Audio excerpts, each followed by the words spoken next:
నమస్తే అండి, నేను మీ doctor Shruti, consultant and fertility expert, 39 hospitals, LB Nagar branch. So natural pregnancy chances మీరు ఎలా ఇంప్రూవ్ చేసుకోవచ్చు? సో అందరూ ఇన్ఫర్టిలిటీ తర్వాత ఈ మధ్య కాలంలో చాలామందికి ఇన్ఫర్టిలిటీ ప్రాబ్లమ్స్ వస్తున్నాయి. ఇది వరకు మన మదర్స్ ఏజ్ వాళ్ళల్లో చూసుకున్నట్టయితే ఎక్కడో ఒక దగ్గర పిల్లలు లేని వాళ్ళు కనిపించేవాళ్ళు. But now especially in the metro cities infertility అనే ప్రాబ్లం, అంటే సంతానలేమి అనే ప్రాబ్లం చాలా ఎక్కువైపోయిందండి.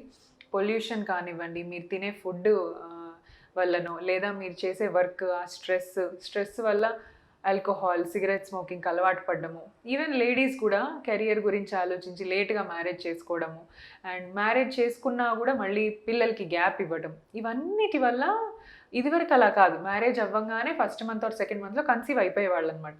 సో దానివల్ల మనం ఎక్కడైతే పీక్ ఫర్టిలిటీ మనకు విమెన్కి ఉండాలో ఆ టైంని మిస్ అవుతున్నాం అనమాట. సో 30 years లోపు పీక్ ఫర్టిలిటీ పీరియడ్. సో మీరు 20 to 30 మధ్యలో ఉన్న వాళ్ళకి చాలా high potential of becoming pregnancy ఉంటుందన్నమాట. 30 దాటిన తర్వాత మెల్లిమెల్లిగా chances will drop, egg numbers drop అవుతాయి, క్వాలిటీ డ్రాప్ అవుతుంది, అండ్ దెన్ యువర్ లైఫ్ స్టైల్లో చేంజెస్ వచ్చేసి వెయిట్ పెరగటము, పీసీఓడి రావటం, హార్మోన్ ప్రాబ్లమ్స్ రావటం, ఇవన్నీ చూస్తూ ఉంటాం. సో న్యాచురల్గానే మీరు ప్రెగ్నెన్సీ ఛాన్సెస్ పెంచుకోవాలంటే without coming to fertility expert, అంటే ఒక నాలాంటి ఎక్స్పర్ట్ని చూడాల్సిన అవసరం లేకుండానే మీరు కన్సీవ్ అవ్వాలంటే ఏం చేయొచ్చు? ఫస్ట్ థింగ్ అండి, if you are in your 30s, మీరు 30sలో ఉన్నారు అంటే వెంటనే ప్రెగ్నెన్సీ ప్లాన్ చేసుకోండి. ఇంకా డిలే చేయడం not at all correct. So 30-31కి మ్యారేజ్ అయిందంటే first plan your pregnancy, then maybe your career. And next వచ్చేసి మీ ఫర్టైల్ పీరియడ్ ఎప్పుడో తెలుసుకోండి. సో కొంతమంది ఏంటంటే పీరియడ్స్ అవ్వంగానే కలవాలి, లేదా నెక్స్ట్ పీరియడ్ వచ్చే ముందు కలుసుకోవాలేమో, అది ఫర్టైల్ పీరియడ్ ఏమో అని అనుకుంటూ ఉంటారు. నా దగ్గరకు వచ్చిన పేషెంట్స్ కూడా నేను చాలా సర్ప్రైజ్ అయ్యాను. మిడిల్ డేస్ వదిలేసి ఫస్ట్ అండ్ లాస్ట్ పీరియడ్కి ముందు పీరియడ్కి వెనకాల కలుసుకోవాలేమో అనుకున్నాం మేడం అని చెప్పారు. సో 3 years నుంచి అలాగే ట్రై చేస్తున్నారు వాళ్ళు. సో అది ఫర్టైల్ పీరియడ్ కాదండి. పీరియడ్స్ అయిపోయిన తర్వాత 7th or 8th డే నుంచి కలుసుకోవడం మొదలుపెట్టి పీరియడ్ వచ్చే కంటే ముందు ఆల్మోస్ట్ ఒక 1 week వరకు మధ్యలో ఈ డేస్ అన్నీ కూడా ఫర్టైల్ డేసే అనమాట.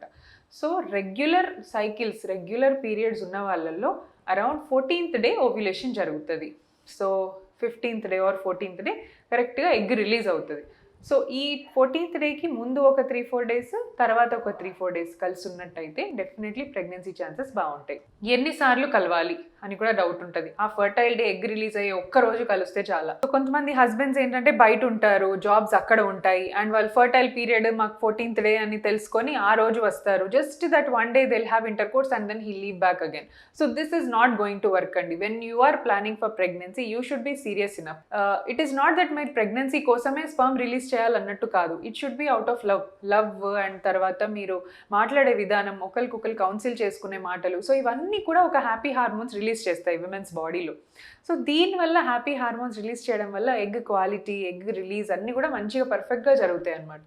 సో ఫర్టైల్ పీరియడ్కి ఒక 1 week 10 days కేటాయించి డైలీ వన్స్ ఆర్ ఆల్టర్నేట్ డేస్లో మీరు ఇంటర్కోర్స్లో ఉన్నట్టయితే ఛాన్సెస్ బాగుంటాయి. ఇంకొకటి, the younger you are the more likely that you might get pregnant. So మీరు 20sలో ఉన్నప్పుడు ఉన్న ఛాన్స్ 30లో ఉండదు, 40లో అసలే ఉండదు. సో మీరు ఎంత యంగ్గా ఉంటే అంత మంచిగా ప్రెగ్నెన్సీ ఛాన్స్ ఉంటుంది అనమాట. సో నెక్స్ట్ వచ్చేసి డైట్ రోల్ అసలు ప్లే చేస్తుందా? చాలామందికి మనం తీసుకునే ఫుడ్కి పిల్లలకి సంబంధం ఏంటి అనుకుంటారు. డెఫినెట్లీ సంబంధం ఉండండి. మేజర్ కాకపోయినా మీ బాడీ ఎలా ఫామ్ అవుతుంది? మీరు తినే తిండితోనే ఫామ్ అవుతుంది. దానిలోంచి వచ్చిన న్యూట్రియంట్స్కే బాడీ రెస్పాండ్ అవుతుంది. సో మీరు తీసుకునే ఫుడ్లో omega-3 ఫ్యాట్స్, తర్వాత యాంటీ ఆక్సిడెంట్స్, ఇవన్నీ ఉన్నట్టు చూసుకుంటే ఇవి మెయిన్గా ఎగ్స్ హెల్త్కి, స్పర్మ్స్ హెల్త్కి omega-3 fatty acids, anti oxidants చాలా బాగా యూస్ఫుల్ అనమాట. సో omega-3 ఫ్యాట్స్ అంటే డ్రై ఫ్రూట్స్లో ఉండేవి, తర్వాత ghee and coconut oil, olive oil, ఇలాంటి వాటన్నిట్లలో, ఫిష్, ఇవన్నిట్లలో omega-3 ఫ్యాట్స్ చాలా బాగుంటాయి. అండ్ దెన్ యాంటీ ఆక్సిడెంట్స్ అంటే మంచి వెజిటబుల్స్, ఈ గ్రీన్ లీఫీ వెజిటబుల్స్లో, తర్వాత టొమాటోస్ అండ్ స్ట్రాబెర్రీస్, బెర్రీస్, వీటన్నిటిలో కూడా యాంటీ ఆక్సిడెంట్స్ చాలా బాగుంటాయి. డార్క్ చాక్లెట్, నార్మల్ చాక్లెట్ కాకుండా డార్క్ చాక్లెట్ ఉంటుంది, డార్క్ చాక్లెట్లో కూడా చాలా యాంటీ ఆక్సిడెంట్స్ ఉంటాయి. సో ఈ రిచ్ ఫుడ్స్ తీసుకున్నట్టయితే నాట్ ఓన్లీ ఫీమేల్స్, మేల్స్ కూడా వీళ్ళలో ప్రెగ్నెన్సీ ఛాన్సెస్ మంచిగా ఇంప్రూవ్ అవుతాయి అన్నమాట. సో ఇంకొకటి ఏంటి, ఇంకొకటి మీకు థైరాయిడ్ అంటే మన హార్మోన్ టెస్ట్లో మీరు ఇప్పటివరకు చేయించుకోలేదు అనుకుంటే ఖచ్చితంగా ఒక్కసారి థైరాయిడ్ చెక్ చేయించుకోండి. థైరాయిడ్ వల్ల egg quality and egg release effect అవుతాయి అన్నమాట. So if you are hypothyroid or hyper thyroid మీరు మెడికేషన్ తీసుకోవడం చాలా ఇంపార్టెంట్. వేరే థైరాయిడ్ వదిలేయండి, వేరే ఏ కండిషన్ ఉన్నా, మేబీ డయాబెటీస్ ఉన్నా, బీపీ ఉన్నా, ఏది ఉన్నా కూడా దాని మెడికేషన్ తీసుకొని ఆ కండిషన్స్ కంట్రోల్లో ఉంచుకున్న తర్వాతనే ప్రెగ్నెన్సీ ప్లాన్ చేయాలి. And healthy food, sleep. So sleep కూడా చాలా ఇంపార్టెంట్ అండి. At least 7 to 8 hours of continuous sleep. Night స్లీప్లో చాలా విషయాలు జరుగుతాయి అన్నమాట. సో మార్నింగ్ మనం నెక్స్ట్ డే మార్నింగ్ అంత వర్క్ చేయాలి అంటే ఈ రిపేర్ అంతా కూడా నైట్ టైం జరుగుతుంది బాడీలో. సో కొత్త హార్మోన్స్ రిలీజ్ అవ్వడము, మంచిగా డీటాక్సిఫై అయిపోయి ఒక రిఫ్రెష్ బటన్ నొక్కినట్టు అవుతుంది అనమాట బాడీకి. So sleep of 7 to 8 hours చాలా ఇంపార్టెంట్. అండ్ డైలీ వర్కౌట్ కూడా. సో ఒక రెగ్యులర్ మీరు ప్రాపర్ జిమ్కి వెళ్ళి వర్కౌట్ చేయాల్సిన అవసరం లేదు.